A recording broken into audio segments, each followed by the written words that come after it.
Alright, we have got her back together and I ran out of bolts and nuts and parts, so I must be done.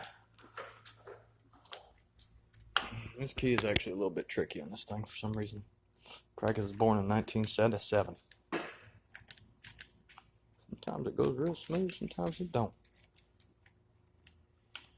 There we go.